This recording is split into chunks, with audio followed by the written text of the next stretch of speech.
पीस party जिंदाबाद जिंदाबाद हो चुका आगाज, रण बदलने की तैयारी है, इतिहास ही रचेगा संघर्ष जिसका जारी है। जी हाँ मित्रों, मिल्कीपुर प्रथम से जिला पंचायत के प्रत्याशी तौफीक हुसैन उर्फ मन्नू भैया जी को अब की बार मिल्कीपुर प्रथम से भैया जी को भारी से भारी बहुमत से विजयी बनाए। भैया जी का चुनाव चिन्ह केतली, केतली पर मोहर लगाकर तौफीक हुसैन भैया जी को भारी से भारी बहुमत से विजयी बनाए। आपके बेटे आपके चहेते तौफीक हुसैन भैया जी का चुनाव चिन्ह है केतली, केतली पर मोहर लगाकर भैया जी को भारी से भारी बहुमत से विजयी बनाए। भोजपुरी गायक अमन मिश्रा, सोनी कश्यप। अब की जिताना है, जिला पंचायत बनाना है।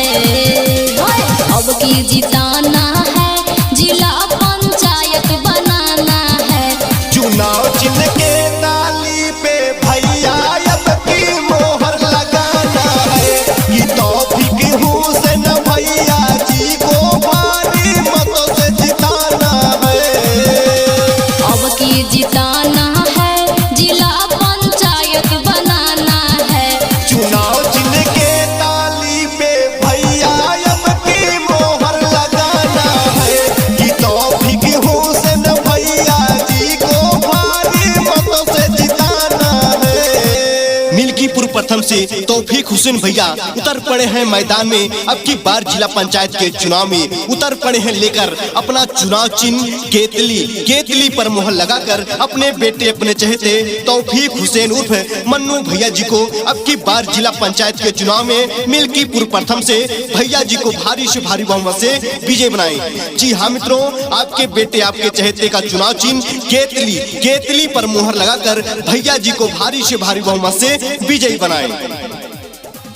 चाचा चाची भैया भाभी भूल न जाना, क्षेत्र में अपने विकास है कराना। अरे चाचा सुना हो, हाय हाय चाचा चाची भैया भाभी भूल न जाना, क्षेत्र में अपने विकास है कराना। पोलिंग पर जाना है कि जमकर मोहर लगाना है।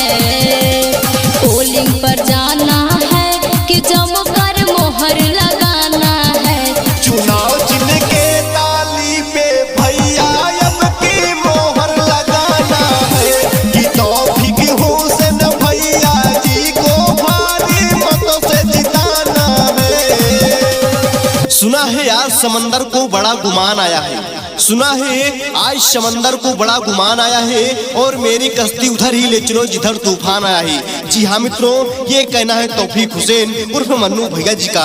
मन्नू भैया जी का चुनाव चिन्ह है केतली, केतली पर मोहर लगाकर तौफीक हुसैन भैया जी को अब की बार जिला पंचायत के चुनाव में मिल्कीपुर प्रथम से भैया जी को भारी से भारी बहुमत से विजयी बनाए। आपके बेटे आपके चहेते तौफीक हुसैन उर्फ मन्नू भैया जी को अब की बार जिला पंचायत का चुनाव जिताकर भैया जी को भारी से भारी बहुमत से विजयी बनाए। तौफीक भैया जिंदाबाद जिंदाबाद, मन्नू भैया जिंदाबाद जिंदाबाद, मिल्कीपुर प्रथम की जनता जिंदाबाद जिंदाबाद।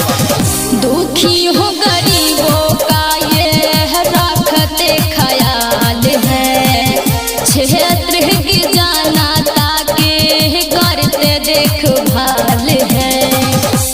अरे काका सुना हो, हाय हाय दुखी हो गरीबों का ये रखते ख्याल है, क्षेत्र की जनता के करते देखभाल है। साथ निभाना है कि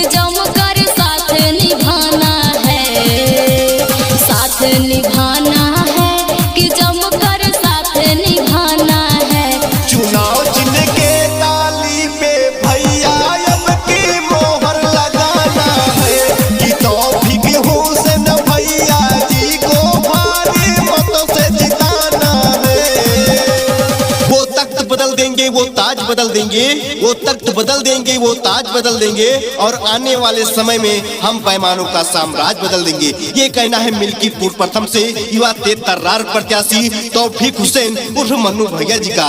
जी हाँ भैया, मन्नू भैया जी का चुनाव चिन्ह है केतली। केतली पर मुहर लगाकर तौफीक हुसैन भैया जी को अब की बार जिला पंचायत का चुनाव जिताकर अपने क्षेत्र का कमान सौंपिए। जी हाँ मित्रों, भैया जी को अब की बार भारी से भारी बहुमत से विजयी बनाएं।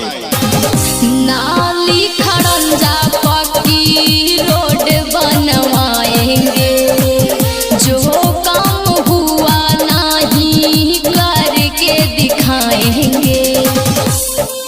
अरे चाचा देखिए हो, नाली खड़ंजा पक्की रोड बनवाएंगे, जो काम हुआ नहीं करके दिखाएंगे। कदम बढ़ाना है, क्षेत्र में विकास कराना है। कदम बढ़ाना है, क्षेत्र का विकास कराना है। चुनाव चिन्ह के ताली पे भैया अब की मोहर लगाना है कि तौफीक हुसैन भैया जी को भारी मतों से जिताना है। जी हाँ मित्रों, उतर पड़े हैं मैदान में अब की बार तौफीक हुसैन भैया अपना चुनाव चिन्ह लेकर केतली पर मोहर लगाकर तौफीक हुसैन भैया जी को अब की बार जिला पंचायत चुनाव जिताकर भैया जी को भारी से भारी बहुमत से विजयी बनाएं। जी हाँ मित्रों, आपके बेटे आपके चहेते तौफीक हुसैन भैया जी, दिल के सच्चे दिल के भोले आपके बेटे आपके चहेते मन्नू भैया। पढ़े लिखे भैया मेरे सच्चे इंसान है, राजा महाराजा नहीं भैया जी किसान है। अरे काका सुना हो,